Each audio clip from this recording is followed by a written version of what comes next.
Intervention sur le thème suivant, mobilisation collective et démocratie environnementale. À nouveau, tu disposes d'une vingtaine de minutes. Merci. Alors, le temps que...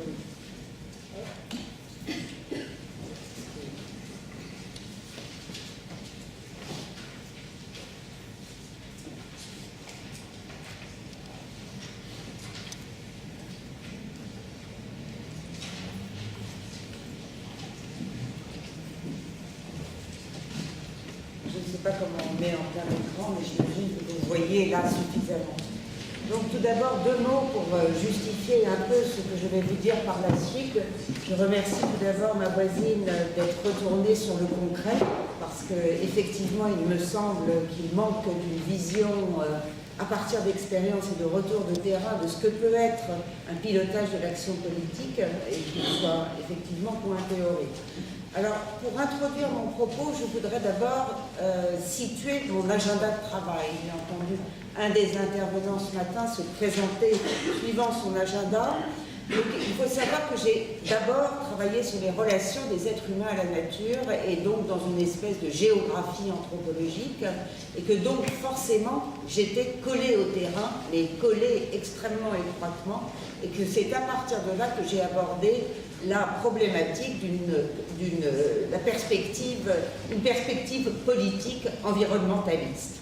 Donc vous voyez que c'est un retournement, d'une certaine manière, de la question, puisque je suis passée par les enjeux culturels, les enjeux sociaux, pour justifier de certaines démarches en matière d'action politique.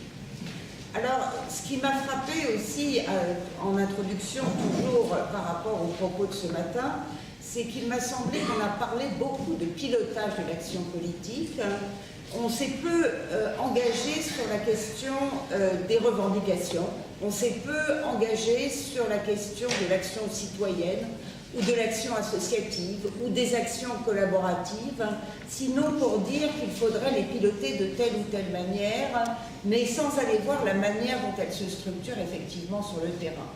Alors, avec d'autres collègues, bien évidemment, nous travaillons sur ces questions, à savoir comment les mobilisations se font sur le terrain, quelles justifications donnent-elles à leur action, ça dans différents pays, puisque nous sommes allés aussi bien en Russie, en Allemagne, en Hollande, aux États-Unis et en France, pour essayer de voir ces structurations d'action collective dans une perspective environnementaliste. Alors, ce qui nous a semblé intéressant, et c'est pour ça qu'il y a un lien entre cette perspective politique et la question d'une géo-anthropologie des rapports nature-société, c'est que, de fait, les gens qui s'engagent, les modélisations collectives en faveur de l'environnement dans un rapport de proximité, sont souvent des rapports, font lever souvent des enjeux identitaires.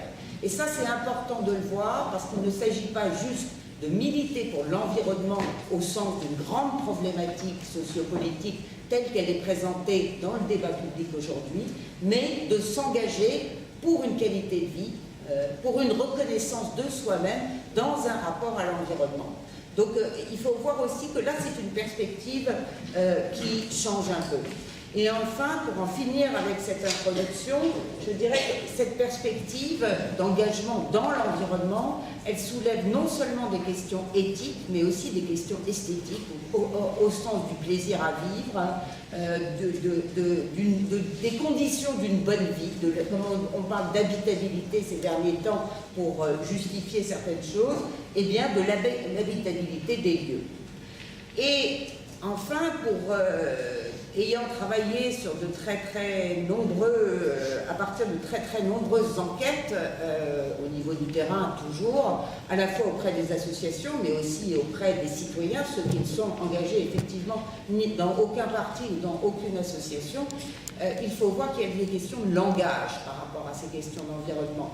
Et ça, c'est très frappant parce qu'on l'a vu aussi ce matin, qu'il y a des langages spécialisés, qu'il y a des cénacles où on parle certains langages.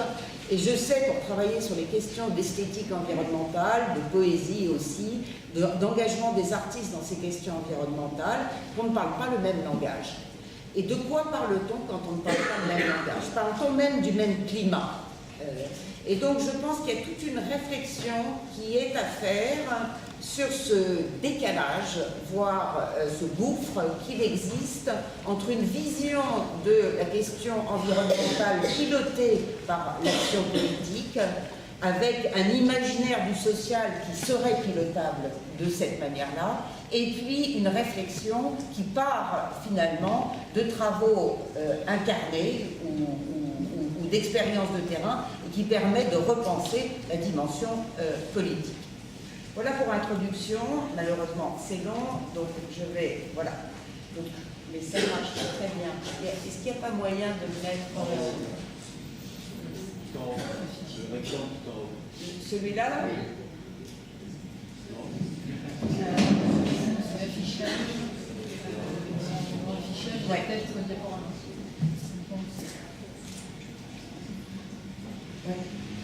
Ah, très bien, merci.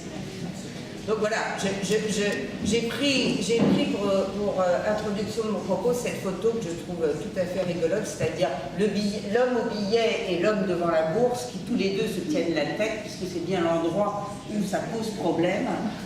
Donc j'ai trouvé que ça déterminait, ça donnait une certaine vision de la crise que nous traversons depuis 2008, qui pose beaucoup de questions par rapport, on a parlé de capitalisme, de libéralisme, donc voilà. Ça permet aussi de se demander à quel, et ça a été soulevé ce matin, à quel niveau nous devons agir. J'en ai parlé en ce qui concerne mes propres travaux de terrain, mais là, nous allons revenir là-dessus. Finalement, à quelle échelle devons-nous gouverner ? Et il semble que c'est constitué ces derniers, quand on parle de gouvernance multi-échelle, on est dit que Charles Zarka n'aime pas le terme de gouvernance, j'aime bien le taquiner à cet endroit-là. Il n'empêche que ce matin, on a parlé de gouvernance multi-échelle, et dans cette gouvernance multi-échelle revient beaucoup la question des associations et la possibilité finalement de gouverner avec ces associations, ne serait-ce qu'au niveau local. Alors, ces gouvernances au niveau local qui lient la société civile, des autorités, parce qu'il y a beaucoup de municipalités qui travaillent avec des associations, travaillent à la fois de manière horizontale sur un territoire, selon des modèles qui ne sont pas imprécis, parce que j'ai entendu le mot ce matin d'imprécision, je ne dirais pas imprécis, je dirais fluctuant, ce qui est tout à fait différent. C'est-à-dire qu'ils ne sont pas prédéfinis. Je crois que c'est une façon de parler un peu différente de ces réseaux associatifs en lien avec les autorités locales et d'autres porteurs d'action au niveau local. Et un autre mot par rapport à ça, ce rôle des associations, ce rôle des mobilisations collectives au niveau local, s'accompagne sur ces questions environnementales d'une montée en puissance des villes. Ça c'est très important, et des réseaux de villes, énergie. Enfin, il y a beaucoup de réseaux de villes maintenant, de très grandes villes, de moyennes villes, de petites villes, qui sont jumelées au travers de politiques, de décisions ou de réseaux d'action. Donc vous voyez que par rapport à ça, il n'y a pas que l'État qui joue ce rôle de régulateur. Si on regarde sur le terrain aujourd'hui, on voit bien qu'il y a de très nombreux acteurs qui se positionnent, ne serait-ce qu'au niveau local, sur ces scènes politiques. Alors, ce développement du local, il a été tout particulièrement renforcé ces dernières années. Je pense au Localisme Act en Angleterre en 2011, la loi sur les métropoles en janvier 2014. Donc on a un renforcement comme ça de l'action au niveau des acteurs locaux. Alors, c'est vrai que travailler avec les villes, quand elles ont à travailler avec ces associations, qui ne sont pas toujours des associations extrêmement formées à l'action politique, ça implique de prendre en considération finalement toutes sortes de liens de ces acteurs à leur environnement de proximité. On ne peut plus faire l'impasse quand on prend en charge finalement des jardiniers, des associations de jardiniers, parce que je travaille beaucoup avec ces associations-là, sur la manière dont ils entretiennent un rapport au quartier ou à d'autres réalités dans lesquelles ils travaillent. Du coup, c'est vrai que les villes ont développé des systèmes de gouvernance qui sont plus transversales, plus pragmatiques par rapport à l'action locale, qui sont aussi, qui engagent finalement des débats participatifs, qui engagent des réunions, parfois qui ne sont même pas appelés débats participatifs, et beaucoup de travail de réseau. Donc tout ce travail finalement au niveau local s'est largement transformé. Et du coup, elles font appel à des questions culturelles. Quand on voit l'émergence dans les villes du rôle des artistes, par exemple, par rapport à la question environnementale, c'est que les artistes jouent un rôle renforcé de médiateur aujourd'hui au niveau de l'action locale, qui aide à resituer finalement la perspective environnementale. Alors, quand on parle d'environnementalisme civique, c'est pour désigner d'une certaine manière cette nébuleuse. Quand je dis nébuleuse, c'est-à-dire que c'est un travail d'association, mais c'est aussi un travail de citoyen et parfois de collectifs qui refusent l'institutionnalisation. Je pense par exemple à Guérilla Gardening. Ce sont des collectifs totalement informels qui refusent justement par résistance toute forme de formalisation. Donc vous voyez que derrière ça, derrière ce terme d'environnementalisme civique, il n'y a pas que la participation citoyenne telle que l'orchestre aujourd'hui, à la fois le débat public où l'État et les régions et les collectivités locales. Il y a toute forme d'engagement et je crois qu'on gagnerait à comprendre cette question de l'environnementalisme civique à partir des formes d'engagement et d'une typologie de celle-ci pour essayer de comprendre comment elles travaillent ensemble, quel réseau elles forment effectivement, et puis comment ça peut constituer finalement les sous-bassements d'une nouvelle forme d'action politique. Alors, c'est vrai que quand on parle d'environnementalisme civique, on pense beaucoup à la démocratie américaine qui n'a pas du tout les mêmes modes d'action. C'est vrai aussi, et qui est beaucoup plus communautariste. Là, je parle d'un programme, on travaille beaucoup avec les Américains sur New York, Washington, Paris, Strasbourg, comparé sur les formes d'environnementalisme civique sur ces 4 villes. Donc, on voit bien les très grandes différences sur ce qu'on comprend, même pour les associations, sur ce qu'elles comprennent être de l'engagement vis-à-vis de la communauté, du quartier, etc. Et la manière dont elles se relient finalement par rapport aux autorités locales, à des fondations au niveau local, etc. Il n'empêche que certaines des modalités de l'environnementalisme civique américain ont été exportées sur la scène européenne, notamment à partir des années 90. Vous pensez au débat sur l'empowerment qui a eu lieu ces dernières années, grâce à Marie-Hélène Baquet et notamment grâce à Marie-Hélène Baquet. Ce terme d'empowerment, il était totalement inaudible sur la scène française il y a 15 ans. Il est aujourd'hui audible, même s'il n'est pas devenu un terme de grand public. C'est néanmoins une manière de décrire comment l'État peut peut renforcer le pouvoir d'agir au niveau des citoyens. Donc on est véritablement sur cette pente-là. Alors c'est vrai que cet environnementalisme civique, en tout cas certaines de ces formes américaines, vont se relier à des formes de participation qui n'est pas la participation telle qu'on la voit dans les textes, encore une fois, mais des formes de participation qui sont nées notamment dans le cadre de la politique de la ville. Je tiens à souligner que l'urbanisme, enfin la ville, a été le lieu de nombreuses manifestations, protestations, formes de cristallisation de l'action collective, pas seulement au niveau ethnique, mais par rapport au cadre de vie, qui s'est élargi plus tard à être un cadre de vie compris dans sa dimension environnementale. Donc on a aussi notre tradition en matière d'environnementalisme civique qui n'est pas, encore une fois, et je le répète, seulement la question de la participation telle qu'elle est mise en avant. Alors, il n'empêche que de toute façon, les récents travaux de Corinne Larue, de Rémi Barbier, montrent que la participation telle qu'elle est instaurée dans l'espace public a de nombreux défauts, et notamment celui de ne pas ouvrir la boîte noire du projet. On l'a vu sur le barrage, on l'a vu sur bien d'autres actions, on reste quand même sur une décision politique qui se fait, vous l'avez souligné, tout à fait indépendamment, d'une certaine manière, des décisions ou des débats qui ont lieu dans ces cadres participatifs. C'est donc bien en réponse à toutes ces inefficacités qu'à la fois grandit des manifestations collectives qui ne sont pas institutionnalisées au niveau local. Je ne sais pas si vous avez entendu parler de l'urbanisme tactique, par exemple, qui consiste à des groupes de citoyens qui agissent dans leur rue de telle façon à protester ou à manifester. Il y a la démocratie d'interpellation.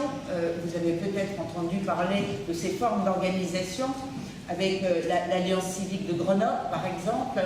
Ça consiste à se regrouper, être totalement indépendant de l'autorité publique, notamment en termes de financement, et puis interpeller les pouvoirs locaux de telle façon à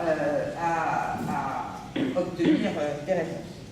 Alors, la question de l'action directe aussi, là vous voyez ces deux photos, beaucoup de ces manifestations collectives empruntent du point de vue de leur manifestation dans la rue au registre artistique ou au registre esthétique, une façon par exemple de se coucher dans la rue de telle façon à occuper l'espace public. On n'est plus debout dans la manifestation à défiler. Vous voyez que les formes de la protestation ou les formes de la mobilisation ont une grande importance par rapport à la manière dont elles veulent reprendre l'espace public. La parking day aussi, cette façon d'occuper les places des voitures de telle façon à contraindre finalement l'espace public, c'est une autre forme de mobilisation collective. Et là, on n'est ni dans le registre de la démocratie d'interpellation, ni dans le registre du débat public, ni de la participation au sens qu'elle est instaurée, mais dans le sens, on pourrait dire, de l'action directe, c'est-à-dire prendre place dans la rue. Alors, toute cette introduction, il ne doit pas me rester beaucoup de temps pour dire que je travaille sur ces formes d'action collective au niveau des espaces naturels urbains, et ceci depuis longtemps. Et il y a un enjeu qui me semble important. Pourquoi travailler sur ces espaces? D'abord, parce qu'il me semble que ces espaces naturels urbains sont à la croisée de trois enjeux qui sont fondamentaux du point de vue de la question environnementale, parce qu'ils croisent des enjeux environnementaux et des enjeux sociaux, comme on l'a parlé, comme on en a parlé ce matin, même si ce n'est qu'au niveau local. Et ces enjeux environnementaux et ces enjeux sociaux sont la question de la biodiversité, qui est reconnue comme étant une question environnementale, la question du bien-être et de la santé, finalement, qui est une question à la fois de qualité de vie, celle que je projette pour moi-même en tant qu'individu dans la cité, au sens politique profond, et la question de l'engagement, c'est-à-dire de la manifestation de mon être politique sur la place publique. Donc je trouve que c'est des espaces qui permettent de croiser des dimensions qui sont encore aujourd'hui peu explorées. Alors on a là diverses formes de prise de position de l'espace public sur ces espaces à caractère naturel dans la ville. Vous voyez qu'il y a des cartographies qui ont été établies. Le point sur lequel je ne voudrais pas en finir sans vous le dire, c'est que nous sommes aujourd'hui en train de travailler sur la question de ces cartographies. Alors, on a parlé de cartographie ce matin, parce qu'il me semble, et ça m'a frappé sur le travail de terrain que nous avons fait auprès des associations à New York, que beaucoup de ce travail de production de la ville par l'environnementalisme civique est invisibilisé dans la production de la ville par ailleurs. Et ça m'a frappé parce que les enjeux de visibilité d'un point de vue politique sont cruciaux. C'est-à-dire que, par exemple, on avait des associations là-bas qui travaillaient sur tout le Brooklyn Sud sur instaurer une trame verte, donc un réseau associatif assez important, et il n'empêche que c'est la mairie, ou c'est l'action, ou c'est l'autorité publique qui récupérait finalement le caractère symbolique de cette action, c'est-à-dire la force symbolique de cette action. Il m'a semblé intéressant d'essayer de visibiliser ce travail associatif. Alors, comment visibiliser ce travail associatif? Ça, c'est une vraie question qui est problématique. parce qu'on ne sait pas très bien comment représenter ce travail associatif. De quelle nature est-il? Est-ce qu'on va représenter la biodiversité que ces gens ont amenée? Est-ce qu'on va représenter des papillons? Est-ce qu'on va représenter la question du lien social, tout le travail qu'ils font pour mailler finalement un territoire et lui donner un certain caractère? Est-ce qu'on va représenter la question des engagements pour le collectif?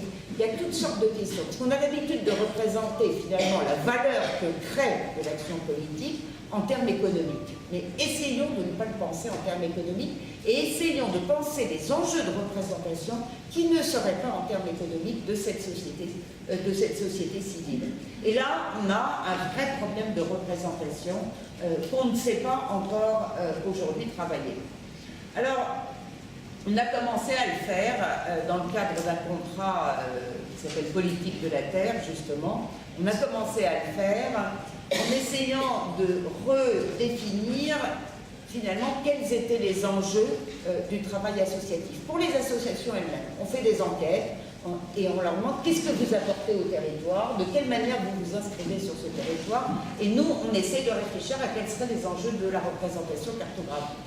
Alors pourquoi faire ça? Parce qu'il me reste très peu de temps. Donc il y a un enjeu à la fois de visibilisation de l'action collective, je l'ai dit. Mais à quoi servirait cette visibilisation de l'action collective? Il y a quand même l'idée que cette action collective, quand elle s'inscrit sur un territoire, elle peut être une ressource pour d'autres associations, pour les autorités locales y compris. Et quand je dis ressource, je veux dire elle représente en soi, finalement, les forces vives d'un territoire au sens humain et de développement humain sur un territoire. Donc, visibiliser ce travail, c'est aussi lui donner une valeur, et ça je crois qu'à l'époque des services écosystémiques, quand on en parle toujours, cette question de la valeur du travail de ces associations me semble centrale. Après, ce travail est en cours.